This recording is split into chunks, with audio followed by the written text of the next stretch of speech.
Kita akan tunggu dengan Bayangkara tim yang bagus. Bagus banget. Ya kalahin Persija kemarin sebelumnya. Betul. Jadi mereka ada di posisi 4 besar. Saya pikir ini tim yang setiap saat bisa mengalahkan siapapun termasuk dengan Persib Bandung. Buat Bobotoh mungkin yang paling penting buat mereka yang penting jangan Persija yang juara gitu dibanding aja Borneo. Sebaliknya, Dicek juga berpikir jangan Persib yang juara. Gitu. Tapi tetap apapun yang menentukan menjadi seksi di kompetisi kali ini, kita bicara sekarang Persib sama Borneo, tetapi kita jangan melupakan dengan Macan Kemayoran, Persija kan? Karena sekarang hanya selisih 4 poin, walaupun mereka Persib dan Borneo itu masih punya 1 pertandingan. Sebelumnya sudah pernah saya kasih bocoran tuh, kan? Dan ternyata kan terbukti Oman. Berikutnya memang Italia yang saat ini sedang terus dijajaki. Itu agak aneh juga menurut saya ya, bahwa di sebuah negara yang kompetisinya berjalan dengan baik, ada seorang kiper yang clean sheet-nya paling banyak, dengan durasi kebobolan paling sedikit di kompetisi, ya kan? Hanya 18 kebobolan loh. Di semua kompetisi dia bermain kan, tapi kemudian tidak dipanggil.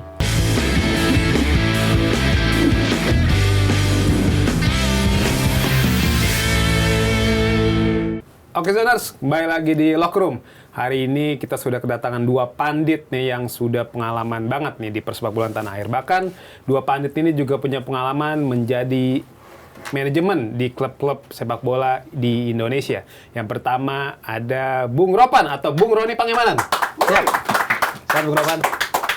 Sebuah kehormatan datang lagi. Wih, gila. Kita terakhir kali ngundang Bung Ropan di bulan puasa ya. Ya. Oke, semoga hari ini juga lebih menarik bahasan ini. Selain Bung Ropan, ada juga pandit senior juga. Dulu zaman gua kecil selalu mewarnai layar kaca Indonesia ketika pertandingan-pertandingan sepak bola Eropa nih. Siapa lagi kalau bukan Bung Kesit B. Handoyo. Sehat Mas Kesit? Alhamdulillah sehat. Terima kasih. Udah disuruh mampir. Untuk pertama kali debut ya Mas Kesit ya. Biasanya Mas Kesit nanti berikut siap-siap lagi gitu. Biasanya Mas Kesit kita undang di IP program Okezone yang lain. Nah ini kali ini kita undang untuk di IP podcast Locker Room Okezone. Nah ini kan bicara sepak bola Indonesia, Bung Ropan, Mas Kesit. Saat ini yang lagi menarik tentu persaingan di Super League ya kan. Saat ini Persib dan Borneo sedang bersaing ketat dalam perebutan gelar juara Super League. Nah ini bicara persaingan gelar juara Super League, Persib Bandung yang sempat lama berada di puncak kan akhirnya tersandung ya di 2 laga terakhir, imbang lawan Dewa dan juga imbang lawan Arema FC. Berarti Persib kehilangan 4 poin ya dalam 2 laga terakhir, dan juga hasil imbang lawan Arema juga membuat rekor kandang Persib terhenti ya. Maksudnya rekor ini dalam arti rentetan kemenangan 14 laga selalu menang, akhir terhenti ketika menjamu Arema FC di Stadion GBLA. Nah ini Bung Ropan, kira-kira apa sih penyebab Persib akhirnya kehilangan atau sudah mulai ya dalam tanda kutip kehilangan atau kehabisan bensin lah di 2 laga terakhir Super League? Sebenarnya mereka bukan kehabisan bensin kalau saya lihat, tapi memang mungkin saja dalam hal mencetak gol secara klinis jadi depan gawang itu yang mereka alami menjadi kesulitan. Itu kan terlihat lawan Arema kan, di mana sebenarnya penyerang-penyerang yang mereka bagus, ada Andrew Jong di sana kan, kemudian ada Ramon Tangke yang masuk, bahkan ada 3 yang terakhir masuk juga Sergio Castel. Ya tapi kan belum bisa mencetak gol. Nah itu yang mereka mengalami kesulitan. Mestinya kan setiap pertandingan di kandang selalu mereka bikin gol. Tidak pernah Persib tidak membuat gol kalau bermain di kandang. Jadi bukan saja terhenti 14 pertandingan, yang saya lihat bahwa ini pertandingan pertama di mana mereka nggak menang di GBLA. Ya, dan itu memang sangat disayangkan, termasuk oleh Boyan Hudak juga mungkin pasti akan kecewa. Karena mereka secara back to back kan 2 kali imbang. Bahkan sebenarnya lawan Dewa juga hampir kalah. Ketinggalan 2-0 sebelum ada penalti Tom Haye dan Andrew Jong terakhir. Alex Martin Alex Martin juga yang membuat gol pertama kan. Sama dengan Ricky Kambuaya juga. Itu akhirnya mereka bermain 10. Jadi dari situ kan sudah bisa melihat bahwa mereka memang mengalami kesulitan, dan ini akan menjadi satu evaluasi bagi Persib untuk menghadapi pertandingan-pertandingan krusial yang pikir kedepannya ini kan berat semua Persib. Ya ada Bayangkara menunggu mereka, mereka balik ke kandang, ada PSIM, kemudian ada Persija yang menunggu mereka. Bahkan 2 laga kan itu agak mereka harus fokus benar. Ya bukan saja Persija tapi juga PSM. Persijap juga ya, Persija terakhir. Ya di kandang juga ya. Saya pikir kalau mereka bisa melewati Persija dan PSM, itu akan menjadi modal bagus buat mereka di saat menjamu Persijap. Dan saya pikir mereka akan tidak mau terulang lagi seperti saat menghadapi Arema, di mana mereka kesulitan untuk bisa membuat gol untuk pertama kali di kandang, terlepas itu clean sheet, tapi mereka tidak menang. Itu kan selalu kan mereka akan menang. Jadi saya rasa perjuangannya akan ada di sana. bukan saja buat Persija tapi juga buat Borneo. Dari segi lawan mungkin lebih enteng kelihatan ya. Tapi Borneo juga kan akan melangkahi 2 pertandingan yang sama secara krusial dengan Persib karena akan tandang Bali United dan Persijap. 2 pertandingan itu tidak boleh mereka tersandung. Kalau sampai tersandung lawan Bali United dan Persijap, itu berbahaya buat mereka di saat Persib memenangkan 2 pertandingan itu kan. Betul. Melawan Persija dan PSM. Jadi dua-duanya sebenarnya butuh fokus untuk menyelesaikan sisa pertandingan dalam 5 pertandingan ke depan ini. Jangan sampai mereka tersandung ya atau mengalami kekalahan-kekalahan sementara rival mereka memenangkan pertandingan. Saya pikir itu. Ya. Mas Kesit gimana berarti? Iya, jadi memang kalau lihat dari perjalanan Persib ya, saya melihat selain memang dari faktor teknis di mana Persib seperti banyak kehilangan momen ya untuk bisa menciptakan gol, terutama dalam pertandingan terakhir menghadapi Arema. Saya juga melihat dari sisi non teknisnya kayaknya begitu mereka berada di atas, kemudian nilainya juga tidak terlalu jauh dengan Borneo yang ada di peringkat kedua. Itu ada tekanan yang menurut saya membuat ya sedikit berpengaruh lah ya terhadap penampilan Persib. Karena menurut saya gini, ketika ada tim yang terus membuntuti ya, kemudian mereka sudah seperti kesulitan untuk bisa menciptakan gol. Padahal kalau dari sisi statistik sebenarnya mereka setiap kali main di GBLA lah, mereka selalu unggul begitu ya. Betul. Tapi terakhir ketika menghadapi Arema, bahkan mereka tidak bisa menciptakan gol. Bahkan nyaris kalah ketika menghadapi Dewa United ya di pertandingan sebelumnya. Ada tekanan mental yang menurut saya menghinggapi kubu Persib.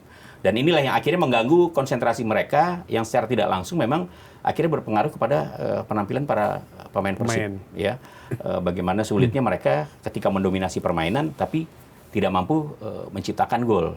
Sekarang poin sudah sama dengan Borneo. Sama 66 ya. Sama-sama menyisakan 5 pertandingan ya. Dan seperti yang dikatakan Bung Ropan tadi, memang pertandingan-pertandingan sisa baik yang dilakukan oleh Persib maupun Borneo ini sama-sama krusial. Kuncinya kalau Persib ingin tetap bertahta di peringkat pertama, ya tidak boleh kepleset. Ya, jangan lagi mereka coba-coba bermain.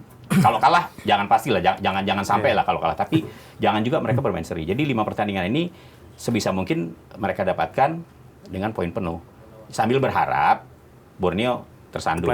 Karena Borneo sendiri juga berharap Persib kepleset juga ya, gitu. Jadi memang situasinya semakin krusial bukan saja untuk Persib, tapi juga untuk Borneo. Di sisi lain, Persija juga mengganggu ya, walaupun selisih poinnya saat ini 7 ya. 4 setelah kemarin mereka menang lawan Persis ya. Jadi kan semakin dekat. Jadi buat Persib tekanannya memang bukan saja datang dari Borneo tapi juga dari Persija. Mungkin situasinya pada saat ini untuk Bobotoh atau untuk Jackmania mungkin ya. Buat Bobotoh mungkin yang paling penting buat mereka yang penting jangan Persija yang juara gitu, dibayarin aja Borneo. Sebaliknya, Dejek juga berpikir jangan Persib yang juara gitu, Borneo gitu. Karena ini kan kita tahu lah rivalitas dari kedua tim ini bagaimana Jackmania dengan Bobotoh ini kan memang selalu saja diliputi ketegangan gitu lah kira-kira ya, walaupun sebenarnya di beberapa level supporternya terutama di level atas ya. Iya, di atas mereka baik-baik aja, fine-fine gitu aja gitu. Tapi kan di grassroots-nya kan ternyata nggak bisa dihindari juga ketika mereka masih terlibat ya perseteruan lah. Begitu. Jadi saya pikir memang situasinya saat ini buat Persib betul-betul sangat krusial dan ini menurut saya menguras mentalitas para pemain Persib. Ya? Iya. Betul. Ini kan dari laga melawan Arema kita lihat Bung Ropan, Mas Kesit, terlihat minimnya kreativitas ya, baik itu di lini tengah maupun di lini depan Persib Bandung. Musim lalu kita lihat Persib memiliki Tyran Del Pino yang bisa dibilang sebagai pembeda. Ini pemain asal Spanyol ini kerap menjadi pemecah kebuntuan lah ketika Persib Bandung kesulitan membobol gawang lawan. Di musim sebelumnya Persib Bandung punya Stefano Beltrame, itu pemain yang baru masuk di putaran kedua dan membantu Persib Bandung meraih gelar juara Liga 1 musim 2023-2024. Nah, tapi di musim ini sepertinya daya atau pemain yang memiliki daya magis ini nggak ada nih. Tom Haye yang diharapin bisa jadi pembeda, terkadang ketika dalam situasi sulit justru nggak perform gitu. Nah, Bung Ropan melihat kondisinya seperti apa? Kalau melihat kedalaman skuad, saya pikir oke ya untuk ukuran ada di Liga Super seperti Persib. Cuma mungkin orang bisa melihat karena kemarin mengalami kebuntuan lawan Arema, itu aja. Betul. Lain halnya kalau mereka bisa menang dengan 1-0. Tidak ada pertanyaan seperti ini, ada mengalami masalah di tengah dengan ini. Pasti 3 poin itu yang paling penting kan. Kalau lihat juga dominasi mereka kan tinggi lawan Arema. Ya Arema cuma dapat 1 di antara 4 tembakan mereka sangat tinggi. Cuma memang bikin gol itu yang menjadi masalah buat mereka. Ya bagaimana penyelesaian akhir ya yang saya bilang di awal. Kalau pemain-pemain kreativitas kan secara kalau di gelandang itu gelandang Persib bagus-bagus, selain Tom Hai ada Luciano Goicoechea, ada Mark Klok di sana, bahkan Eliano Reinders bisa didorong ke depan dalam posisi yang sangat bagus. Putros juga kadang bisa bermain di sana. Ada Adam Alis. Kan sebenarnya ini bagus. Ya gelandang-gelandang yang oke buat Persib Bandung. Tinggal bagaimana tentunya untuk next untuk kompetisi berikut akan melihat kira-kira di mana yang bisa mereka ambil pemain-pemain untuk bisa menambah kekuatan. Mereka coba dengan 3 yang saya bilang tadi kan, sudah ada 3 striker. Tidak akan ada satu tim yang punya 3 striker yang kualitasnya bagus. Persib itu bagus semua, tapi kan pertanyaannya kenapa tidak bisa membuat gol?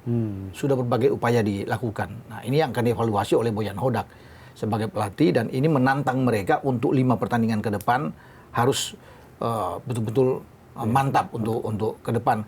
Karena kalau saya lihat dari seluruh tim kan, mereka itu 16 pertandingan sejak bulan Desember, 14 Desember sejak mereka kalah 2-0 dari Malut.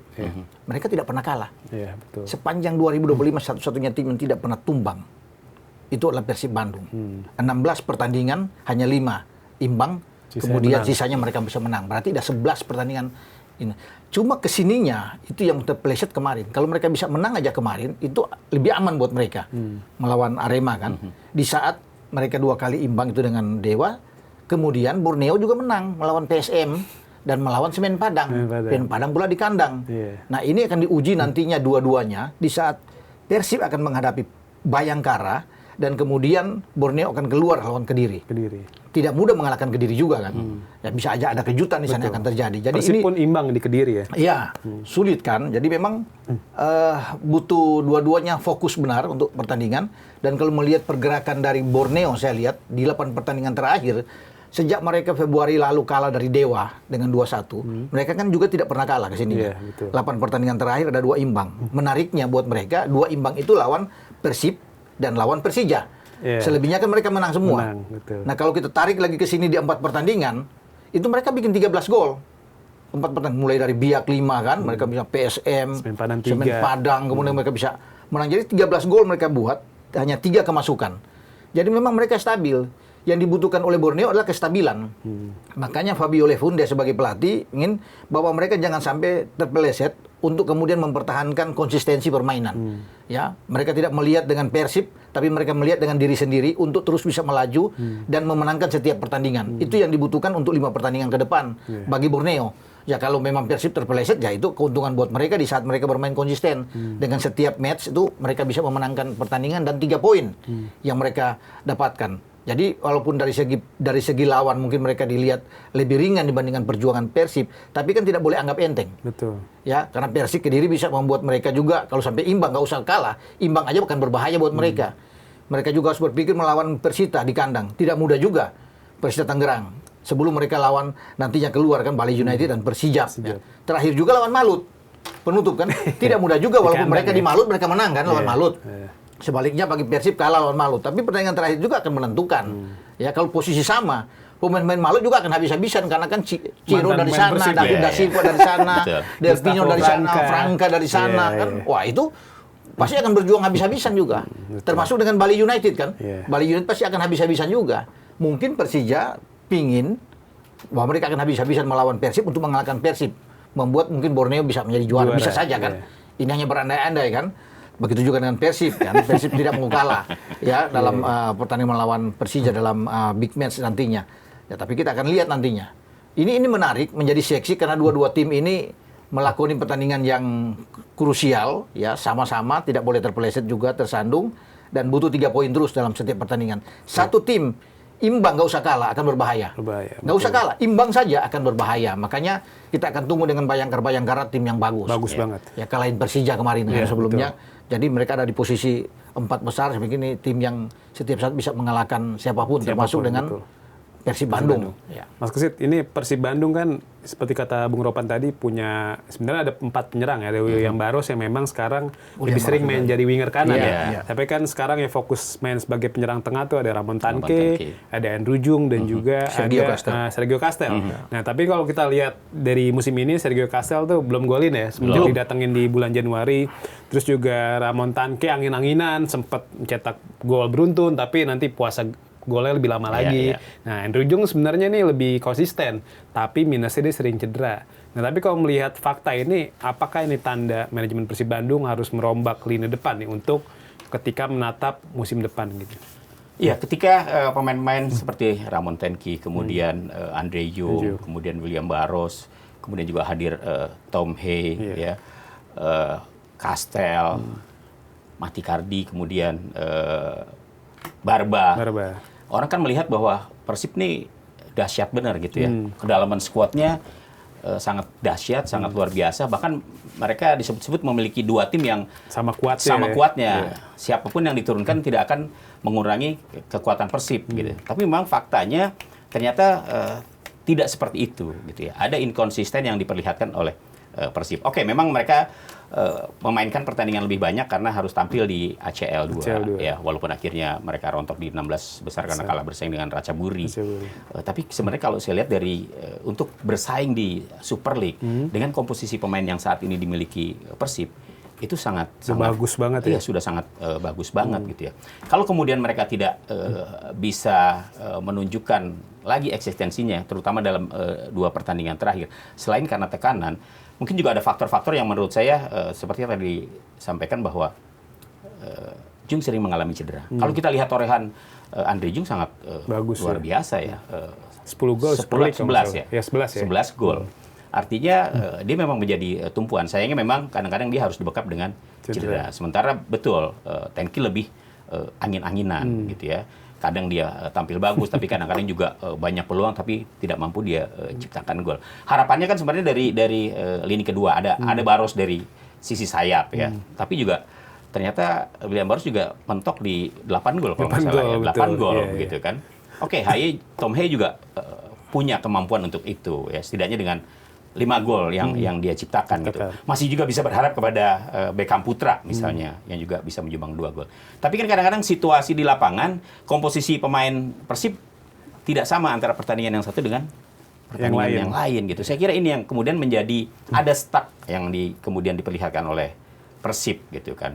Kalau dari Boyan Hodak sih saya melihat dia seperti yakin dengan komposisi pemain siapapun yang dia turunkan. Tapi ketika bertemu dengan tim-tim yang memainkan low block misalnya, ternyata nggak bisa apa-apa gitu loh ya. Sulit untuk bisa menciptakan gol seperti yang terjadi di pertandingan terakhir. Termasuk juga ketika di pertandingan menghadapi Dewa ketika mereka harus kebobolan duluan gitu kan. Kemudian mereka harus mengejar 2 gol. Saya kira kalau ceritanya kalau misalnya Persib waktu itu bisa menciptakan gol lebih awal ketika menghadapi Dewa United, situasinya berbeda dan Persib tidak akan mengalami situasi yang menurut saya sangat pelik pada saat ini karena nilainya sudah disamakan oleh Borneo begitu. Sementara tadi kita ulas juga bahwa Persija juga sudah mulai ikut mengganggu. Kalau sekarang Persija tampaknya hanya melihat aja nih kapan nih Persib kesandung begitu kan. Mungkin di pertandingan pekan ke-32 pada saat Persib harus menghadapi Persija di GBK. Mungkin itu akan menjadi salah satu kunci juga tuh. Apakah Persib bisa mempertahankan dirinya di peringkat pertama atau turun dan disalip oleh Borneo. Nah, ini kan bicara persaingan gelar juara Super League dalam bukan sesi preskon sih, maksudnya dari dalam sesi pertemuan media, Bojan Hodak bilang dia nggak panik nih. Poin Persib akhirnya disamai oleh Borneo FC. Bojan Hodak bilang ya selama Persib masih di atas ya nggak masalah kata dia. Dan kita pun sebenarnya Persib pernah ketinggal 11 poin dari Borneo dan ujung-ujungnya Persib bisa menyalip dan sempat melebarkan jarak dengan Borneo ya. Nah, tapi kalau Bung Ropan melihat sendiri, apakah situasi ini atau kalimat yang dilontarkan Bojan Hodak, apakah ini merupakan hanya media handling aja? Karena kan kita seperti tahu kan Bojan Hodak tuh dalam menghandling media atau merespon pertanyaan sebuah wartawan tuh dia bagus banget meresponnya. Apakah itu atau hanya keahlian dia dalam berbicara, atau dalam dirinya Bojan Hodak tuh mungkin ada sisi kepanikan sendiri gitu. Karena kan ya biar bagaimanapun juga dari jarak poin sekarang dengan Borneo ya udah sama persis nih. Jadi udah nggak bisa nyantai-nyantai lagi. Gimana Bung Ropan? Ya, situasinya saya lihat berbeda ya. Ketika waktu sebelumnya kan posisi Persib ada di bawah dan sedang mengejar Betul. Borneo. Sekarang kan dia dikejar oleh Borneo lebih dan berat kemudian biasanya ya. sama posisinya. Kan posisi itu yang berbeda kan. Iya. Kedua, saya lihat apa yang dikatakan Bojan Hodak, saya pikir ya benar juga. Dia bilang dia tidak panik. Ya walaupun mungkin di sisi lain dia juga akan berpikir puyeng, susah tidur kan dengan hasil seperti ini. Tetapi perlu buat dia untuk menenangkan situasi, ruang ganti, biar sejuk. Jangan menunjukkan hal panik sebagai seorang pelatih. Sebagai pelatih profesional dia harus menunjukkan bahwa menanamkan rasa percaya diri kepada semua pemain dia. Artinya walaupun posisi sama 66 sekarang, mereka masih ada di atas. Kenapa di atas? Karena secara head to head kan unggul. Betul. Menang di Bandung, draw di Segiri. Walaupun selisih gol kalah ya Persib. Selisih gol cuma beda sedikit, beda satu. Iya. Satu cuma menang di soal mencetak gol ya dengan Persib. Tapi kalau untuk urusan pertahanan kan jauh Persib lebih oke, hanya 18 kemasukan dibandingkan mereka dengan 28 kemasukan, ya kan? Jadi kalau melihat dari di situ ini perlu dilakukan oleh Hodak, berbicara di depan pers semua, biar pemain-pemain kalau dengar juga, kalau pelatih seperti ini, ya kalau pelatih bilang, aduh kita agak ragu juga nih, ketika dikejar, bahaya juga posisi kami. Nggak, jangan begitu, kan nanti pemain juga, waduh pelatih kita sudah mulai ketar-ketir juga kan. Ya tapi dia bagaimana membuat suatu fokus, tetap dia yakin, karena masih di atas, pertandingan masih ada di depan, harus kita lawan semuanya dengan baik, dan ini penting. Ya, biar pemain-pemain termotivasi juga. Itu buat Bojan Hodak berbicara. Tapi tetap apapun yang menentukan menjadi seksi di kompetisi kali ini, kita bicara sekarang Persib sama Borneo, tetapi kita jangan melupakan dengan Macan Kemayoran, Persija kan. Karena sekarang hanya selisih 4 poin, walaupun mereka Persib dan Borneo itu masih punya satu pertandingan. Setelah mereka melawan Solo kemarin menang, kalau seandainya Persib itu tersandung dan Borneo tersandung kan 4 poin. Betul. Posisi pertandingan sama. Nah ini kan menjadi berbahaya juga. Kalau Persib lagi misalnya kalah lawan Persija kan akan lebih dekat lagi. Dengan 4 poin itu dan masih menyisakan 5 pertandingan ke depan. Apapun bisa ini terjadi, asumsi ya? kalau misalnya dua-dua ini kalah misalnya. Lain halnya kalau menang kan masih tetap mereka akan 7 selisihnya dengan Persija. Nah, kubu Persija akan berharap semoga ini tersandung sehingga persaingan di Liga Super itu menjadi lebih seksi, lebih enak. Kalau dengan 4 poin itu berarti peluang Persija masih ada. Masih terbuka untuk bisa bersaing, dengan berharap tentunya pertandingan-pertandingan ke depan mereka stabil, tidak boleh kalah, sementara Persib dan Borneo ya ada imbang, ada kalah gitu kan, sehingga mereka bisa menyalip. Ya siapa tahu.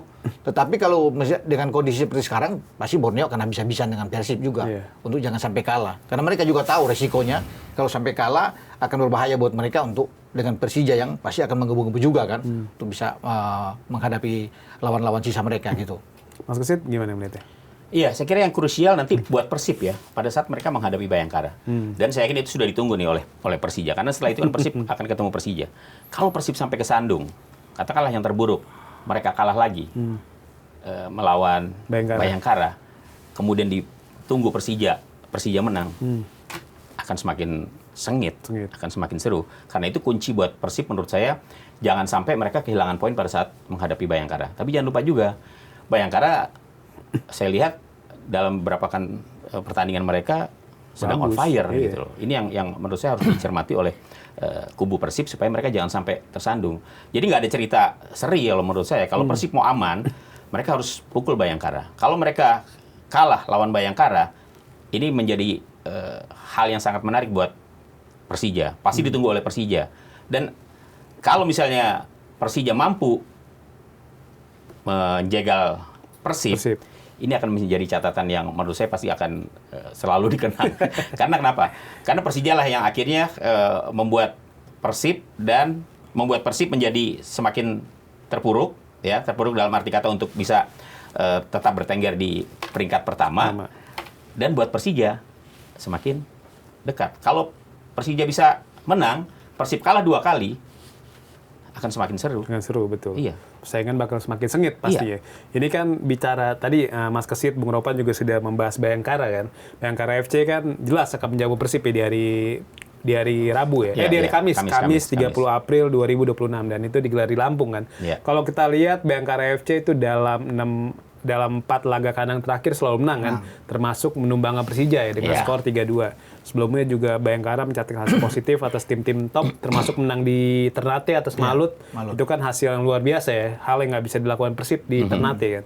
Nah, kalau menurut Bung Ropan gimana? Apa yang harus dilakukan oleh Bojan Hodak supaya Persib Bandung nggak terpleset lagi di markas Bayangkara? Karena kan Bojan Hodak juga belak-belakan nih dalam sesi konferensi pers, dia bilang Persib Bandung kehilangan 4 poin dari 2 laga terakhir karena mereka mencoba memainkan sepak bola cantik. Jadi efek permainan terbuka, pertahanan mereka jadi nggak kuat lagi nih. Padahal kan permainan atau pusat dari permainan sepak bola Bojan Hodak tuh ada sepak bola pragmatis kan, yang mana pertahanan menjadi kunci utama dari permainan Persib Bandung. Nah tapi itu nggak terjadi di 2 match terakhir ketika lawan Dewa dan Arema FC. Nah supaya nggak terulang hal seperti itu, gimana ketika melawan Bayangkara? Iya, kalau bicara pertahanan oke lah, mereka tim yang bagus secara bertahan. Tetapi kalau bicara bermain cantik, Persib selalu kan ingin melakukan hal seperti demikian ya, karena punya starting line up yang bagus ya. Komposisi pemain mereka juga semua bagus. Tetapi saya pikir enggak juga ya kalau mereka bermain cantik. Yang dalam sepak bola itu yang ada adalah hasil pertandingan. Lu bikin kena mistar 20 kali, shoot 30 kali, on target 15 misalnya atau apapun. Kalau kalah kosong, lawan cuma 1 kali menyerang dapat gol. Dan gol misalnya bunuh diri. Kita perlu kalah juga. Iya kan? Kalah dalam permainan. Jadi yang dilihat adalah hasil akhir pertandingan. Nah, itu yang harus dipikirkan oleh Bojan Hodak dan timnya sekarang. Ya tidak perlulah bicara bermain cantik, tapi yang membutuhkan adalah gol. Gol ini yang paling penting buat mereka. Hasil akhir hasil lawan Bayangkara kan. Mereka mau main pragmatis terserah dengan gaya tipikal seperti Bojan Hodak ya. Tapi yang mereka bagaimana Andrew Jung di depan atau Ramon Tangke siapapun, William Barros, Berginho di depan, Musadil, Ramdhani, Beckham itu harus bisa bikin gol ya. Sehingga mereka bisa berada dalam posisi dalam race yang benar. Kan akan percuma semua mereka mau main cantik mau apapun tapi kalah juga atau bermain imbang lah, nggak usah kalah. Kan akan berat buat mereka untuk ke depan di saat Borneo sedang bagus-bagusnya, sedang termotivasi dengan sangat baik untuk memenangkan setiap pertandingan, ya. Karena bukan berarti Borneo akan diam juga, mereka akan berusaha untuk hajar juga Kediri kan, apapun itu. Jadi sekarang bagi Persib yang menurut saya yang perlu mereka lakukan adalah klinis di depan gawang. Sekecil apapun peluang harus mereka bikin gol. Harus jadi gol. Karena tidak mudah untuk mengalahkan Bayangkara. Dengan pertandingan yang mereka lewati yang sangat bagus. Saat ini mereka dalam top perform yang sangat oke.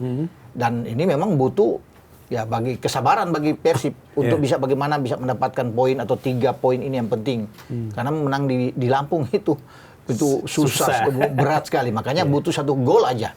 Kalau mereka tidak dapatkan itu sepanjang pertandingan dengan penguasaan bola yang tinggi, bola posisi yang tinggi, tetap akan percuma. Buat mereka, jika pertandingan terakhir peluit panjang itu draw misalnya, nggak usah kalah lah. Misalnya draw, itu kan akan menjadi pukulan juga buat Bojan Hodak dan juga buat seluruh pemain gitu. Gimana Mas Usit? Iya, jadi tekanannya memang menurut saya sekarang memang makin tinggi ya, khusus untuk Persib. Kalau tadi dikatakan Bojan Hodak berusaha untuk ya mungkin menutupi kegelisahannya ya. Saya kira wajar ya. Pelatih memang harus seperti itu. Apapun kondisi timnya, dia tidak boleh kemudian juga pertama merasa jumawa kalau lagi menang. Kedua kalau timnya lagi kalah, dia juga kemudian tidak boleh hanyut. Karena kalau misalnya pelatihnya juga udah nggak pede, ini tentunya akan mengganggu mental dan psikis para pemain. Jadi apa yang dikatakan Bojan Hodak untuk terus membangkitkan ya semangat para pemain Persib, saya pikir itu memang harus dilakukan. Nah, masalahnya apakah para pemain Persib sudah bisa melepaskan situasi-situasi sulit yang saat ini sedang mereka rasakan. Sulit dalam arti kata ketika mereka sulit meraih kemenangan. Bukan sulit dalam arti yang lain ya, tapi sulit untuk bisa meraih kemenangan dengan susunan pemain yang menurut saya sangat bagus, tapi kok belakangan justru mereka memble di saat-saat yang sangat krusial. Kan yang krusial memang 5 pekan terakhir ini, ya 5 pekan terakhir ini. Borneo sudah begitu dekat, gitu. Yang dikhawatirkan kan adalah jangan sampai nanti peristiwa 2023 2024 ketika Borneo tampil sebagai juara Persib di peringkat kedua kan gitu. Cuman memang yang membedakan adalah ketika di 2023 ketika Borneo juara, Persib nggak pernah berada di peringkat pertama ketika itu ya.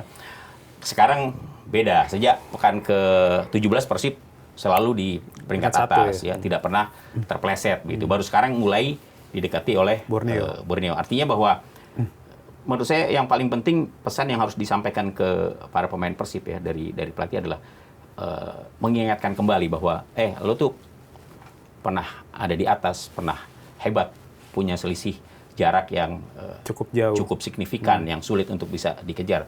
Nah sekarang situasinya sudah sama, ya harus dikembalikan lagi begitu bahwa lo harus bermain lagi seperti ketika kita sukses di peringkat pertama terus dengan jarak poin yang sangat atau cukup signifikan dengan pesaing-pesaing Persib Bandung. Jadi saya kira itu lebih kepada persoalan-persoalan non teknis yang menurut saya sekarang harus dibangkitkan oleh Boyan Hodak gitu. Kalau perkara teknis oke lah.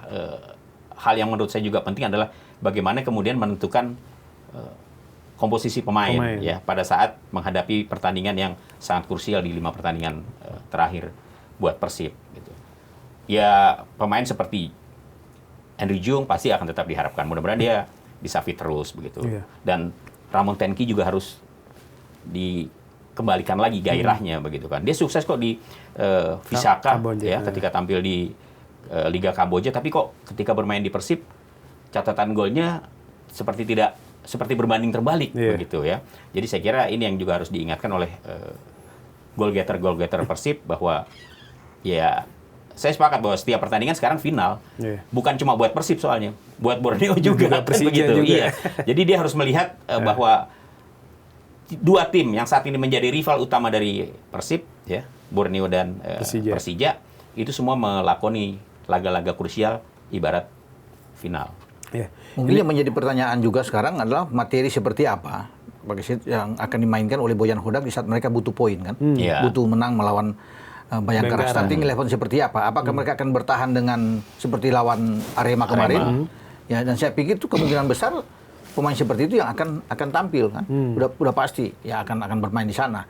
Ya terlepas mereka punya Teja dan kemudian ada Maulana yang kemudian main kan di bawah Mistar, tapi di belakang itu mungkin saja tetap akan mempertahankan Matrikardi dan Barba. Ya walaupun punya ada Julio Cesar di sana kan. Eliano kita tinggal tunggu apakah dalam kondisi yang bagus, yang fit sudah kembali. Kalau dia bugar dia pasti akan main. Sempat ada masalah ya. Masalah sedikit, tapi kalau Boyan Hodak sudah mengatakan Pak Eliano bisa lah untuk tampil nantinya kan. Kalau dia tetap ada ya dia akan bermain. Frank Putros juga mungkin akan diberikan kesempatan untuk bisa bermain. Gelandang saya pikir ya Luzo dan Klok enak kalau bermain misalnya dengan 4-2-3-1 kan, mendorong Tom Haye lebih ke depan untuk mendistribusi bola, mengatur ritme permainan. Tinggal apakah Beckham akan dimain lebih dulu atau Julian Barros yang main lebih dulu. Kalau Berginho saya pikir dia akan main lebih dulu. Ya, Berginho main lebih dulu kan. Nah karena mereka punya Sadil juga kan. Nah tinggal itu. Kalau Julian Barros main berarti 3 di depan ya Julian Barros, Tom Haye dan Berginho. Nah di depan ini Andrew Jung main atau Tangke yang akan main. Kalau saya berikan kesempatan dulu dalam pertandingan yang menuntut mereka harus menang, Tangke aja bermain duluan. Andrew Jung sebagai super sub. Ramon Tangke biasa akan tertantang untuk hal-hal seperti itu, menjadi pembeda dan bukan tidak mungkin dia juga bisa mencetak gol kan. Ya, itu seperti itu yang akan kita lihat nantinya, tapi semua berbalik tergantung dari Boyan Hodak. Karena sebagai pelatih kan dia yang menentukan. Dia yang bertanggung jawab, gua mau kasih main ini, main itu, dia akan lihat dengan kondisi terakhir pemain di lapangan. Ya kalau walaupun saya bilang Tangke akan main, kalau dia bilang saya suka dengan Andrew Jung, ya dia yang lebih menentukan. Tapi betul, saya setuju bahwa membangkitkan moral pemain di saat-saat genting itu sangat penting ya. Betul, misalnya memberikan kepercayaan pertama kepada Ramon Tenku. Ya, saya kira dia akan lebih termotivasi untuk bisa menunjukkan kapasitasnya sebagai seorang penyerang ya. Baru kemudian kalau misalnya memang buntu juga, ya berarti emang lagi apek gitu aja. benar. Baru kemudian mungkin Andrew Jung bisa menjadi pilihan berikutnya. Nah ini kan Boyan Hodak belak-belakan nih. Dia bilang tuh ada banyak lah yang nggak pengen Persib hat-trick juara kan. Pasti. Dia bilang, pasti itu. Kata dia mungkin yang dukung Persib jadi juara sekarang selain supporter ya sponsor kata dia. Kan di luar itu nggak ada yang pengen Persib juara karena kan kayak merusak image Liga Indonesia. Jadi Indonesia seakan-akan itu jadi Liga Tani dengan dominasi Persib. Nah dalam perjalanannya kan juga apakah Bung Ropan dan Mas Kesit melihat ada nggak sih upaya dari ya pihak-pihak tertentu lah menjegal upaya Persib menjadi juara lewat cara yang kontroversial. Semisal wasit bikin putusan kontroversial. Karena kita lihat ketika melawan Dewa kan ada beberapa kali putusan wasit dan ternyata Ini kalau kita secara kasat mata jelas itu merugikan Persibnya. Kalau Bung Ropan, Mas Kesit, melihatnya seperti apa? Apakah ada upaya dari pihak-pihak tertentu yang tak ingin Persib jadi juara? Saya tidak langsung untuk menjudge atau menuduh ya hal-hal seperti ini bahwa ada segelintir orang untuk yang berupaya untuk menjegal Persib. Enggak, walaupun memang kita lihat bahwa ada beberapa kali Persib memang dirugikan di sini. Ya, dalam sepak bola saya pikir itu sering terjadi, ya. Tapi mungkin Persib merasa atau Boyan Hodak merasa bahwa memang sering terjadi, tapi jangan di kita terus lah. Misalnya seperti itu, sehingga muncul ada orang bahwa ini ada yang akan bermain dalam tanda kutip bahwa Persib jangan juara dulu, karena kan kalau hat-trick itu seakan-akan mereka mendominasi di ini. Tapi kalau sebagai klub yang bagus, PSG juga selalu juara, Bayern Munchen selalu juara. Bukan cuma 2-3 kali juara, bahkan beruntun terus kan. Munchen juara bisa 5-6 kali. Itu JDT 11. Iya, apalagi di Malaysia kan. Nggak perlu kita ngomong kan JDT kan. Seperti mereka, tapi nggak ada yang bicara Liga Tani apa semua. Tapi kalau saya lihat memang ya bisa mengarah ke sana juga. Bahwa jangan dulu untuk Persib juara lah misalnya kan. Di sini, bagaimana ada tim lain yang bisa bergantian juara karena mereka sudah back to back kemarin. Ya jangan sampai sementara Persib berusaha untuk hat-trick. Saya pikir maju aja terus Persib. Artinya kalau bagi juara kan baru 3 kali, baru hat-trick kan oke lah untuk ini. Mungkin kalau sudah semua ke 5 kali, ya bisa. Tapi kalau baru 3 kali, masih oke lah. Ya masih oke. Saya pikir wajar kalau tim itu juara 3 kali kan. Kita udah bicara contoh-contoh kan. Nggak usah contoh dengan JDT yang sudah kayak rumah mereka ya, sendiri tuh kalau di Malaysia kan. Tapi mereka nggak diprotes juga sana, nggak diatur juga, nggak dihantam bahwa mereka jangan juara lagi. Karena kan yang berbicara kualitas kan, kualitas dari tim itu. Tapi kalau melihat kesininya dengan sekarang sudah poin sama dari ketika mereka unggul, nah bisa saja itu asumsi seperti itu muncul bahwa Persib mungkin akan dikerjain, ya akan ada tim lainnya akan muncul di sana, ya bisa aja. Tapi semoga ke depan ini Persib akan fokus, jangan luar pikir seperti itu, hilangkan dulu menurut saya ya. Artinya fokus aja untuk 5 pertandingan sisa. Jadi apapun itu, jangan takut juga dengan pertandingan lain. Fokus itu aja, menang itu aja. Jangan sampai mereka terpeleset, itu aja. Kalau mereka bisa melakukan 5 pertandingan ini dengan baik, menang terus kan, 15 poin juara kan? Juara, udah pasti. Udah pasti kan? Gitu. Jadi ya kunci ya ada di tangan mereka sendiri. Ada di tangan mereka sendiri. Benar, jangan sampai terpeleset. Gimana Mas Kesit? Ya, kalau saya berpendapat begini, tim juara itu seharusnya tidak perlu berpikir hal-hal yang aneh lah, hal-hal yang justru akhirnya orang berpikir bahwa ini tim hebat tapi kok takut dengan hal-hal seperti itu gitu ya. Kalau memang mereka punya kemampuan, mentalitas mereka sudah sangat kuat. Dan menurut saya sih Persib sudah oke lah secara mentalitas, 2 kali juara gitu kan. Kemudian di persaingan musim ini juga mereka terus berada di peringkat pertama terus di awal-awal aja kan. Mereka ada sempat di posisi tengah, kemudian perlahan tapi kan mereka mampu naik dan sekarang berada di peringkat pertama gitu sejak pekan ke-17. Artinya tim-tim super seperti Persib nggak usah lagi kemudian seperti takut gitu. Dikerjain ya, yang bilang ada mafia lah. Wasit mulai memimpin tidak netral, berusaha untuk menjegal Persib. Saya pikir pemikiran-pemikiran seperti itu, asumsi-asumsi seperti itu harus dihilangkan dari Persib gitu. Tunjukkan bahwa mereka adalah tim kuat yang kalaupun dikerjain ya misalnya dalam tanda kutip, mereka tidak akan terpengaruh begitu. Dengan kekuatan yang ada, kalau misalnya ada pihak-pihak tertentu misalnya gitu ya, saya tidak mengatakan ada gitu, berupaya misalnya untuk menjegal Persib dengan cara-cara yang tidak fair misalnya. Ya cuekin aja gitu. Yakin aja dengan kekuatan sendiri bahwa mereka bisa menghadapi lawan-lawan yang saat ini masih tersisa. Gitu. Karena nanti begini, saya khawatir kalau misalnya diletupkan, dimunculkan, wah ini dikerjaan nih wasitnya gini, ini membuat sepertinya menjegal Persib supaya tidak juara gitu kan. Saya khawatirnya kalau betul-betul nggak juara, ntar akhirnya yang dibawa-bawa itu gitu. Balik ke situ lagi. Iya, jadi saya kira fokus aja gitu loh. Persib fokus aja bahwa mereka yakin mereka masih punya optimisme yang tinggi untuk bisa melewati 5 rintangan terakhir dengan meraih kemenangan dan kemudian menunjukkan dirinya bahwa mereka lah juara sejati. Betul. Itu sih yang menurut saya penting untuk ditanamkan kepada seluruh pemain Persib dan juga para bobotohnya. Ini kan dari sejak awal musim bisa dibilang tuh yang lagi rame tentu rivalitas Persib dan Persija. Tadi Bung Ropan Mas Kesit juga udah bilang kan. Ini kalau bisa dibilang sebagai El Clasico Indonesia. Walaupun banyak yang bilang El Clasico Indonesia itu Persib lawan PSMS kan. Tapi kan tetap rivalitas Persib dan Persija nggak bisa dihilangkan begitu saja ya. Ketika Persib dan Persija dihubung-hubungkan musim ini, tapi tiba-tiba kan menyeruak justru yang menjadi pesaing langsung Persib itu malah Borneo kan. Nah kalau Bung Ropan lihat sendiri kira-kira apa sih kunci sukses Borneo ini bisa menyulitkan Persib Bandung musim ini? Konsistensi mereka. Ya bagaimana mereka tuh yang saya bilang di awal tadi 8 pertandingan terakhir mereka sejak kalah dari Dewa, terus mereka tidak kalah dan itu mereka akan pertahankan. Lefunes sudah bilang mereka tetap akan melewati pertandingan demi pertandingan dengan bisa memenangkan pertandingan itu 3 poin. Dan itu yang mereka lakukan nantinya. Untuk 5 pertandingan sisa mereka akan ingin sapu bersih juga dengan berharap pesaing utama Persib bisa keselewat, tersandung lah, gitu, terpeleset lah untuk bisa jangan sampai bisa memenangkan pertandingan semua kan. Jadi kalau melihat juga dari materi sebenarnya Borneo itu tidak sebagus Persib kalau bisa saya lihat ya. Paling mereka kan hanya punya Mariano Peralta yang sangat kuat ya kalau bisa dilihat. Di gelandang lain juga Rivaldo Pakpahan misalnya. Mereka punya Kei Hirose yang ada yang di sana. Terakhir ada muncul siapa ya? Obieta yang kemarin bisa bikin gol ya. Nunes juga ya, Caio Nunes yang ada. Tapi mereka itu bermain dengan kolektivitas yang sangat bagus. Walaupun orang bisa melihat bahwa Peralta itu menjadi ikon mereka, tetapi Peralta ini kan bermain banyak memberikan umpan-umpan juga. Tadi dia tidak terlalu individualis dan itu menjadi keunggulan mereka. Semangat juang dari Borneo ini tim yang sangat bagus. Bagaimana Lefunes menanamkan rasa percaya diri, terus memotivasi pemain.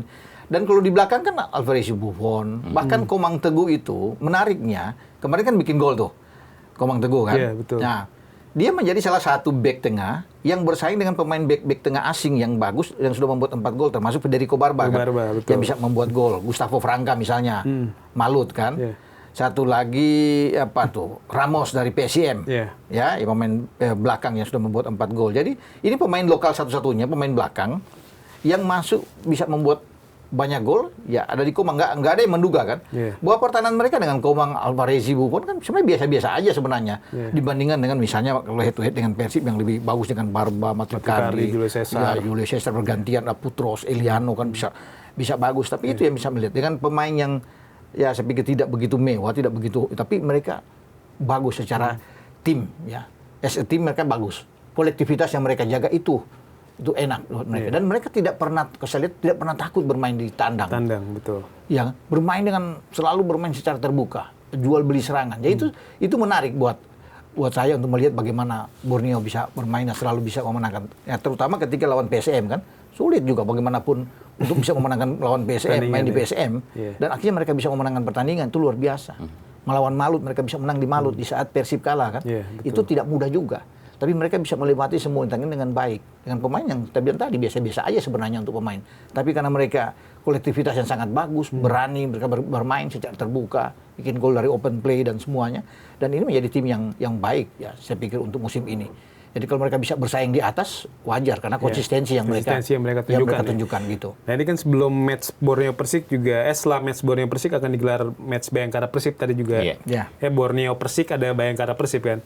Nah ini uniknya kan panpel setempat tuh mengharuskan bagi yang ingin menonton pertandingan di stadion tuh nggak boleh yang KTP asal Jawa Barat. Jadi yang beli tiket tuh wajib, kalau nggak salah wajib orang Lampung lah gitu. Nah ini Mas Kesit melihat ini seperti apa Mas? Apakah memang itu ya udah memang sesuai regulasi? Karena kan memang nggak boleh, tim tandang memang nggak boleh datang ke stadion. Nggak boleh. Nah, itu gimana Mas Kesit? Saya kira sih hanya lebih kepada antisipasi dari tim tuan rumah aja ya, untuk menghindari hal-hal yang tidak diinginkan. Karena kalau situasinya seperti sekarang ya, terutama Persib ya, kita lagi-lagi fokusnya ke Persib. Ini adalah tim yang memang sedang berjuang untuk kembali ke tracknya, meraih kemenangan. Dan kalau keran Bobotoh dibuka ya, pendukung mereka dibuka, kerannya dibuka, boleh nonton ke kandang lawan. Saya yakin itu ribuan Bobotoh pasti akan ngeluruk itu ke Lampung ya. Apalagi jaraknya dekat gitu kan. Cuman kan ada resiko juga yang harus dihadapi oleh panitia, oleh PT Liga juga, oleh PSSI juga. Pada saat misalnya keran penonton itu boleh untuk Bobotoh, kan dia melintas Jakarta nih. Kita ingatlah kemarin bagaimana ketika ada ya sedikit kericuhan lah di jalan tol, di kan? Cikampek ya. Iya, walaupun kita nggak bilang bahwa itu supporternya dari Bandung gitu, tapi ada kejadian di sana gitu, supporter Persebaya kan yang dicegat usai mereka main di Jakarta kan begitu. Itu kan memang punya resiko gitu. Artinya kalau kemudian pihak Bayangkara tidak mengizinkan penonton ber-KTP Jawa Barat, ya saya pikir wajar-wajar aja, lebih kepada bagaimana kemudian pertandingan antara Bayangkara dan Persib dapat berlangsung aman tanpa ada gangguan yang mungkin bisa saja terjadi, ya. Karena itu tadi, supporter Persib itu kan militansinya sangat luar biasa gitu loh. Jadi kalau misalnya mereka melihat timnya pada saat ini sedang terjepit gitu kan, pasti upaya mereka untuk membela mati-matian timnya itu akan sangat tinggi gitu. Kalau dikasih kesempatan buat nonton, berangkat itu stadion di Bayangkara bisa jadi full sama Persib semua itu. Karena sekarang bobotoh semua tuh. Kalau Bayangkara main kandang kan sepi banget kan. Iya, betul. Bung Ropan gimana melihatnya? Nah, ini hanya berbicara soal regulasi saya pikir. Mereka akan hanya mematuhi karena regulasi sudah mengatakan demikian kan. Betul. Tim yang tandang tidak boleh untuk ikut ke sana. Walaupun sebenarnya kalau nggak ada masalah dengan Bayangkara, nggak akan ribut kalau memang dibuka juga. Kalau untuk dapat fulus banyak kan buka aja misalnya, semua bobotoh semua ya akan hadir kan. Kan dari segi tiket semua kan pasti akan laku. Cuma karena regulasi sudah mengatakan demikian bahwa tidak boleh ada tim tamu, ya mereka akan lakukan. Tidak mau kecolongan juga. Pihak keamanan setempat ingin semua bisa bermain dengan baik, dan saya pikir oke lah bagi Persib Bandung. Tantangan buat mereka lah untuk bagaimana bisa mendapatkan hasil yang bagus tanpa didukung juga oleh bobotoh. Mereka bisa menghasilkan 3 poin kan, ini luar biasa buat mereka. Tapi sebenarnya Persib juga di laman resminya selalu mengingatkan kan. Jadi ketika Persib menjamu sebuah tim, misal menjamu PSM, dia selalu mengingatkan supporter PSM tuh untuk tidak tandang ke Persib. Jadi sebenarnya ya hal kayak gini juga sebenarnya sebagai pengingat juga ya.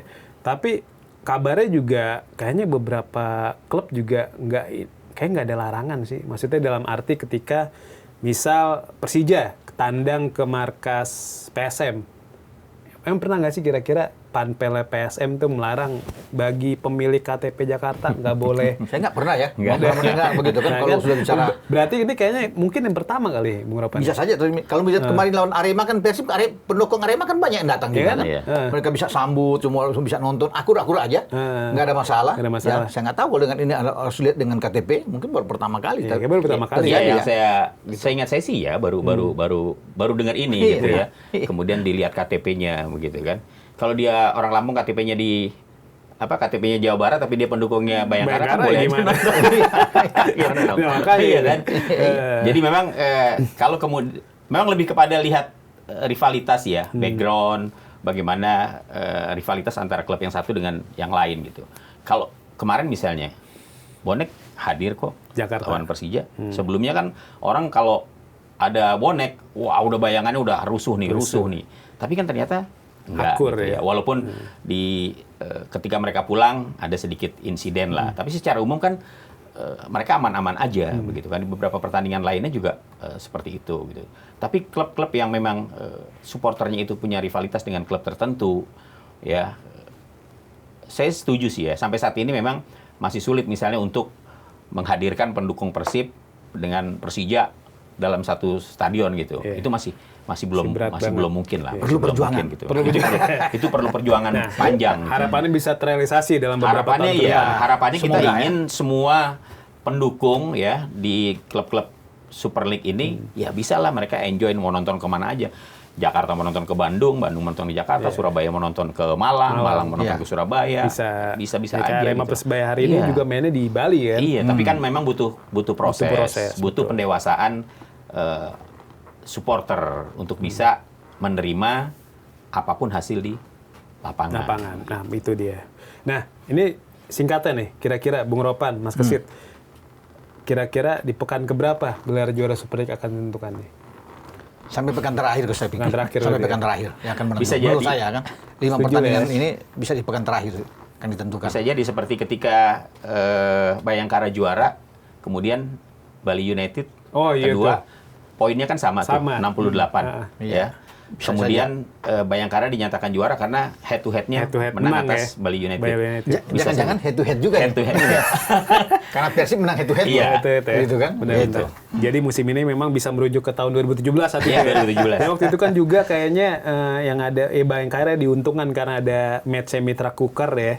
Gara-gara mainin pemain yang ilegal, pemain akumulasi akhirnya menang 3-0. Ya, jadi ada hal-hal tertentu yang kemudian memberikan sedikit keuntungan untuk tim juara. Tim juara, gitu. betul. Pokoknya kita nantikan siapa yang nanti akan jadi juara Super League ya. Kemungkinan akan ditentukan di pekan ke-34. Ini dari Super League kita coba sedikit bergeser ke Timnas Indonesia. Ini siang tadi nih PSSI akhirnya mengumumkan daftar 23 pemain Timnas Indonesia ya untuk TC atau pemusatan latihan jelang Piala AFF yang akan digelar di Jakarta tanggal 26 sampai tanggal 30 Mei 2026. Nah ini kan dari daftar 23 pemain ini nggak ada pemain-pemain yang kemarin dipanggil di FIFA Series, Bung Ropan, Mas Kesit. Kayak Rizky Ridho nggak ada, Eliano nggak ada, terus juga pemain-pemain diaspora juga nggak ada Jaijaz ya nggak mungkin lah karena juga fokus ke tes pramusim nanti ya di bulan Juli kan, karena ketika AFF main kan Jaijaz dan kawan-kawan pasti sudah mulai persiapan jelang musim baru. Nah ini kalau Bung Ropan lihat sendiri apa sih penyebabnya kenapa Beckham Putra, Rizky Ridho, Eliano nggak masuk ke dalam daftar 23 pemain untuk TC di Jakarta? Padahal kan seperti kita tahu juga di FIFA Matchday Juni akan dimulai kan, tanggal 5 Juni kita akan menghadapi Oman. Dan apakah itu tanda John Hartman akan bikin 2 tim satu yang fokus ke TC dari tanggal 26 sampai tanggal 30 Mei, sedangkan tim kedua yang fokus persiapan untuk FIFA Matchday melawan Oman di tanggal 5 Juni? Saya pikir begini ya, apa yang dia panggil 23 pemain saat ini itu lebih terfokus ke Piala AFF. Karena di Piala AFF itu kan tidak mengharuskan pemain klub itu memberikan kesempatan pemain abroad untuk memperkuat timnas. Jadi yang dipanggil ini itu hanya untuk di Piala AFF. Nah mereka nantinya akan bersaing, kemudian akan dipilih oleh John Hartman beberapa pemain untuk masuk bergabung dengan yang main di FIFA Series. Ya, kalau bilang memang pemain-pemain yang ada di FIFA Series kemudian nggak bermain, Nadeo itu dipanggil, tapi Nadeo ada. Dava Fasa juga dipanggil. Cahya dipanggil. Bukan Dava Fasa, Cahya Supriyadi masuk. Itu kan ada di FIFA Series masuk. Jens Raven juga itu masuk di FIFA Series kemarin menggantikan terakhir di pertandingan kedua lawan Bulgaria, walaupun nggak main menggantikan Mauro Silstra. Jadi pemain-pemain itu memang ada. Cuma ini mereka difokuskan untuk Asian Cup. Nah, di seleksi itu nantinya yang dipilih, misalnya Tom Hai ikut seleksi sekarang kan, Sain Batinama. Bisa aja Tom Hai dan Sain Batinama itu nanti tidak akan bermain karena mereka kan masih scoring. Langsung ke Piala AFF gitu. Jadi ada hanya beberapa pemain aja yang akan masuk. Kalau yang sudah main di FIFA Series itu tidak ada di dalam yang main loh. Kalau Jens Raven kan masuk misalnya sama Nadia, tapi nggak bermain kan. Yang main di kiper itu ada Emil Audero dan Martin Paz gitu loh. Jadi semua pemain yang bermain dapat menit bermain itu tidak ada di dalam list kan, nggak ada. Jadi itulah yang membedakan di sini, biar kita luruskan banyak yang bertanya, kok si Angga, Ridho main, Donitri main. Ridho dicoret, Beckham dicoret katanya. Jadi yang bermain di FIFA Series itu yang disimpan. Otomatis masuk squad akhir lah gitu. Mereka akan bermain di FIFA Matchday nantinya. Ditambah dengan yang seleksi ini, beberapa mungkin akan diambil untuk masuk ke sana, misalnya gitu yang ada. Ya, ini kita akan tunggu. Ricky Kambuaya misalnya masuk kan, sekarang dipanggil. Bisa saja Ricky masuk ke FIFA Matchday. Selain dia akan ikut di Piala AFF, karena Piala AFF ini, 23 ini yang akan lebih banyak kan ikut Piala AFF. Iya, betul. Nggak ada lain. Kalau ada penambahan mungkin cuma Sandy Walsh misalnya akan masuk karena dia sudah selesai dengan Buriram kan, udah juara. Jadi bisa masuk di Piala AFF. Dan mungkin berarti TC Timnas saat ini ya dibagi 2 gelombang. Mungkin di tanggal 26 sampai 30 Mei memang fokusin 23 pemain ini. Kemudian di awal Juni baru pemain-pemain yang FIFA Series nih. Kayak Jaijaz, Rizky Ridho kan mereka baru main lawan Oman di tanggal 5. Otomatis mereka ya mungkin baru gabung di tanggal 2 atau tanggal 3. Mungkin seperti itu kali ya. Iya. Kan? Gimana Mas Kesit? Iya, saya melihat bahwa pemanggilan yang dilakukan oleh John Hartman pada saat ini memang fokusnya untuk AFF. Kenapa? Karena pemain-pemain yang kemarin ikut di FIFA Series, terutama yang diturunkan dalam di 2 pertandingan FIFA Series kemarin, saya kira itu sudah jaminan mutu lah, gitu. Dalam arti mereka dipanggil 2 hari menjelang pertandingan juga tampaknya tidak ada masalah. Gitu. Fokus dari John Hartman saat ini adalah mengumpulkan pemain-pemain yang sebelumnya ada juga dipanggil tapi tidak sempat ikut TC untuk dikumpulkan untuk fokus menghadapi Piala AFF. Karena Hartman sudah menyadari dan sudah tahu bahwa pemain-pemain diaspora kita yang tampil di liga-liga Eropa, Jez, Verdonk, Kevin Dix, bisa main. Dipastikan tidak akan ikut di AFF. Makanya dia perlu persiapan, dia perlu lebih tahu bagaimana kualitas pemain-pemain yang dipanggil pada saat ini. Ya, kalau nanti di ujung katakanlah dia tetap butuh Rizky Ridho kok. Misalnya dia butuh pemain lainnya yang saat ini juga sempat masuk di timnas ketika itu, Pratama Arhan misalnya, Asnawi misalnya, dia juga sudah selesai di Liga Thailand kan, cuma tinggal 2 pertandingan lagi kan, Liga Thailand selesai gitu kan. Bisa saja kan mereka kemudian masuk lagi gitu. Jadi fokus dari John Hetman dengan pemanggilan pada saat ini memang dia ingin melihat sampai sejauh mana potensi-potensi yang belum pernah dicobanya untuk menghadapi AFF. Dan saya yakin sih harusnya dengan skuad yang ini tanpa Jez, tanpa Verdonk, tanpa Kevin Dix, tanpa Joe Pelopesi ya, juara. Tanpa Dinjem, haruslah gitu kan. Haruslah juara gitu. Dengan Tom Hay, saya kira Eliano bisa Patinama bisa, Sandy Walsh bisa, Jordi bisa, iya kan. Kemudian siapa namanya di Ivar Jenner masih bisa. Kemudian Asnawi dan Pratama Arhan juga harusnya bisa. Kalau udah pulih ya, dia cedera. Sudah kondisi bagus. Jadi saya pikir tidak ada yang harus dikhawatirkan sebenarnya dengan skuad yang ini minus pemain-pemain diaspora yang bermain di Liga Eropa. Iya. Kalau untuk AFF aja lah, bisa lah. Yang menarik bahwa Excel untuk kau masuk. Nah, itu kan yang paling satu-satunya pemain yang belum pernah mungkin masuk keluar di tim nasional. Itu Excel yang kita bisa lihat yang ada di dalam. Menarik. Nomor 9 itu ada di situ dan diberi kesempatan oleh John Hetman. Ya, apakah Excel ini akan ikut di FIFA Matchday kita nggak tahu. Nggak ada yang nggak mungkin ya. Nggak ada yang nggak mungkin kan. Betul. Bisa aja dia tandem dengan Ole Romeni di sana setelah melihat mungkin Ramadan kurang begitu oke misalnya ya. Dan dia masuk, tetapi Excel ini pasti akan diprioritaskan di Piala AFF. Kalau di AFF saya jamin dia masuk. Kalau melihat sebagai pemain lokal satu-satunya yang bersaing dengan pemain-pemain asing yang ada di Liga Super, 6 gol saat ini, saya rasa dia layak untuk bisa bermain. Dan dia bisa menggeser Gustavo Almeida kan. Iya, jadi cadangan Brazil, kan. Iya. Jadi cadangan. Nggak gampang kan, di Persija ada Maxwell, kan, kemudian Gustavo Almeida jadi cadangan. Ya, itu. Ya, dan saya yakin juga pasti dari TC nanti pasti akan muncul lagi lah pemain-pemain yang sebelumnya nggak dipanggil ya di FIFA Matchday yang lalu, FIFA Series. Ya seperti Excel itu juga punya potensi untuk bisa masuk di squad yang akan menjalani pertandingan FIFA Matchday di bulan Juni nanti. Nah, ini dari daftar 23 pemain yang menarik ada nama Marcelino nih, Bung Ropan. Ya. Marcelino kan seperti kita tahu tuh kontraknya masih terikat kontrak lah sama Oxford ya. Walaupun sekarang masih dipinjemin ke AS Trentin kan sampai akhir musim ini, nanti ketika musim habis dibalik ke Oxford lagi. Nah, berarti kan kalau dia masuk seleksi untuk TC AFF, ada potensi dia masuk ke skuad akhir di AFF nanti di bulan Juli. Iya Pak, pasti. Karena dia sudah selesai, hamstringnya sudah selesai kan, dan kan dia udah main kan di AS Trentin kan, udah main tanggal 19 kemarin main dia. Apakah ini tanda Marcelino akan balik berkarir di Super League? Karena kan kalau misalnya dia main di AFF, otomatis dia melewatkan masa pramusim nih di Oxford ya, misal kan. Dan itu kan sempat jadi pembicaraan ketika Marcelino main di AFF 2024. Saat itu kan dia main sama Rafael Strike dan itu dikritik banyak orang tuh. Maksudnya ada pro kontra lah. Orang yang mengkritik tuh bilang kenapa Marcelino dimainin di AFF 2024 padahal saat itu kan dia di Oxford pelan-pelan lagi udah mulai masuk DSP tuh. Dan apesnya ketika balik dari AFF 2024 dan balik ke Oxford, dia nggak pernah masuk DSP lagi. Nah ini gimana Bung Ropan melihat ini? Apakah ini tanda Marcelino akan balik ke Super League dan main di AFF 2026 atau seperti apa? Kalau di AFF saya jamin dia bermain. Karena tidak mungkin dia akan mendapat tempat di Oxford. Setelah dia dipinjamkan ke Trentin kan. Tapi kalau dia balik ke Super League kita belum tahu. Dia akan kemana, ya kita belum tahu. Tapi kalau di AFF kan dia dipanggil, namanya keluar untuk proyeksi AFF. Dan saya yakin dia akan ada di sana. Ya, kita nggak tahu apakah dia akan juga masuk di FIFA Matchday nantinya.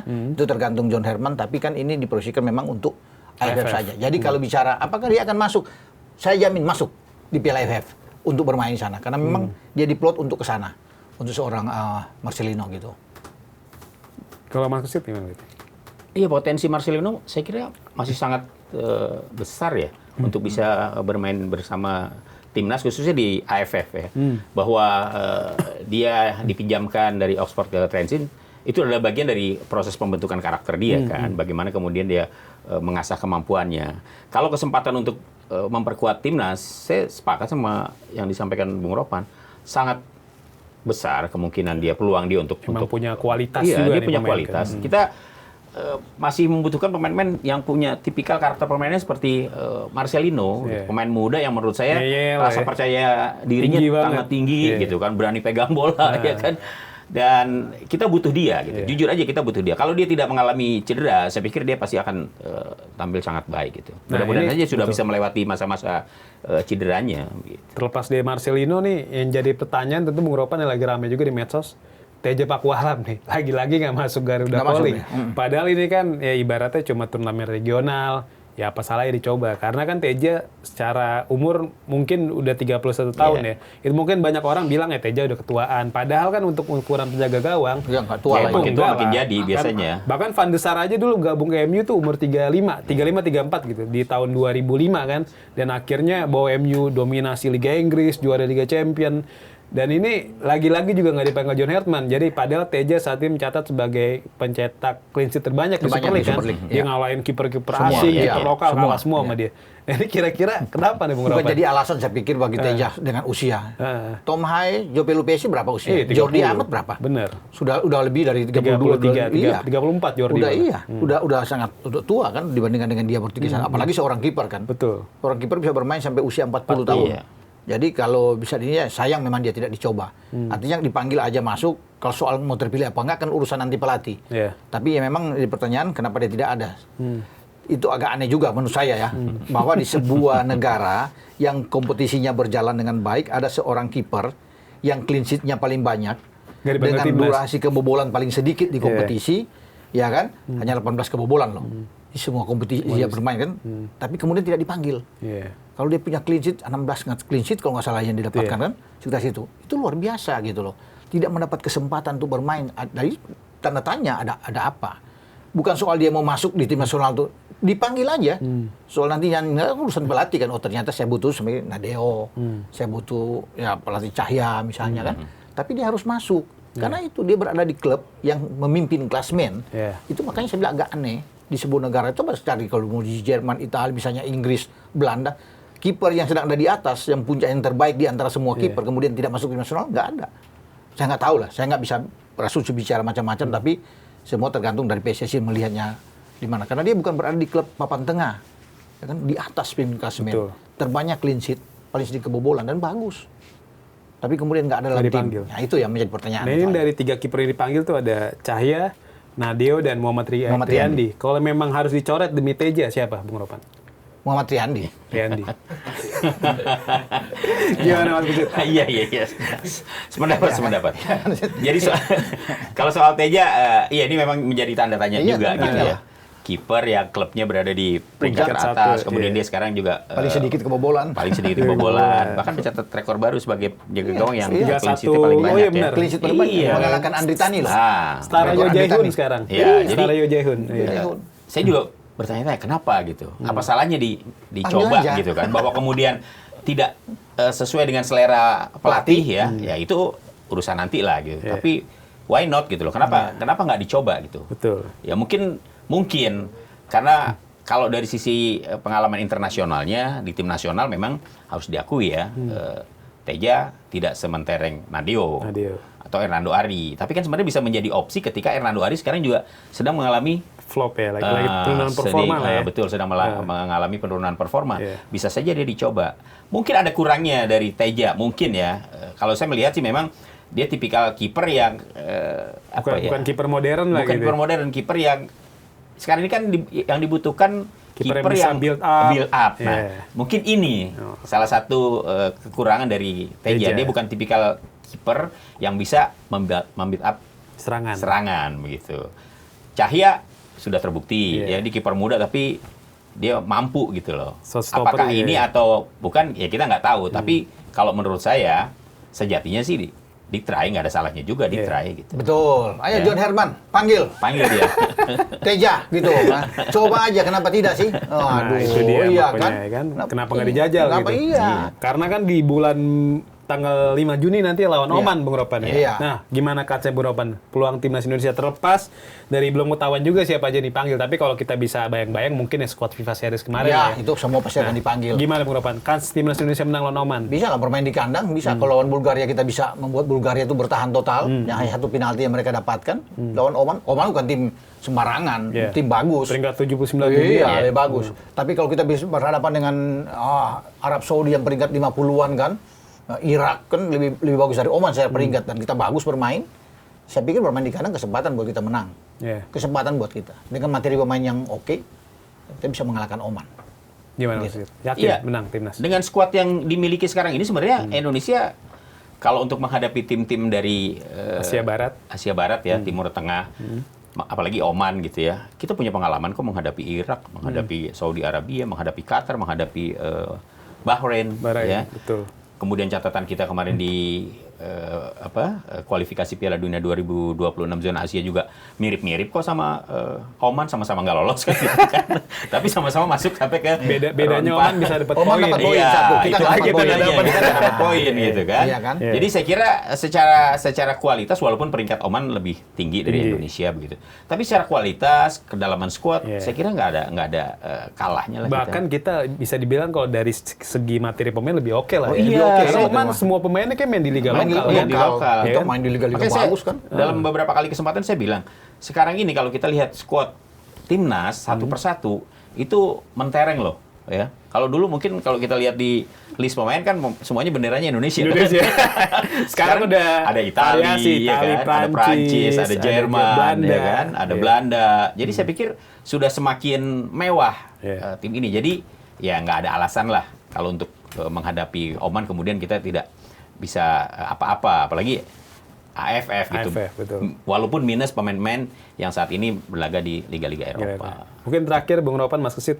Ini kan PSSI masih mencari satu lawan sisa ya untuk FIFA Matchday Juni ya. Kira-kira siapa Bung Ropan? Ya, Ada bocoran? enggak juga, saya sudah coba tanya, memang belum ada. Tanggal 9 kan bermain, jadi nggak mungkin main 2 kali dengan Oman, karena Oman habis lawan kita langsung angkat Kuwait koper ya? melawan Kuwait di Thailand. Bangkok. Ya, satu tim lagi kita belum tahu siapa ya, apakah mungkin tim-tim yang ada dari Tapi mungkin dari Timur Eropa Tengah. mungkin nggak? Ya bisa aja, cuma kan dari Eropa kan mereka juga sudah ada jadwal-jadwal khusus untuk bermain di FIFA Matchday kan. Jadi saya pikir masih misterius sih siapa yang bisa kita hadapi. Kalau pemain-pemain dari ASEAN, tim-tim dari ASEAN juga kita nggak mungkin. Ya karena kita kan akan ikut Piala AFF. Iya. Ada ASEAN Cup juga, Betul. FIFA ASEAN FIFA Cup. ASEAN Cup. Nanti jadi agak Ya, membosankan. ketemu di kan? sana aja udah gitu. Iya, agak membosankan. Kita belum tahu apakah India juga mungkin. Ya mungkin Cina, kita nggak bisa melihat juga sampai ke sana. Jadi masih misterius untuk bisa siapa yang Kirgistan juga mungkin bisa. Iya. Ya kita akan lihat aja nanti gitu. Gimana Mas Kesit? Iya, kalau dari wacana-wacana yang disampaikan oleh PSSI, salah satu lawan yang akan dihadapi Indonesia di FIFA Matchday adalah dari Eropa.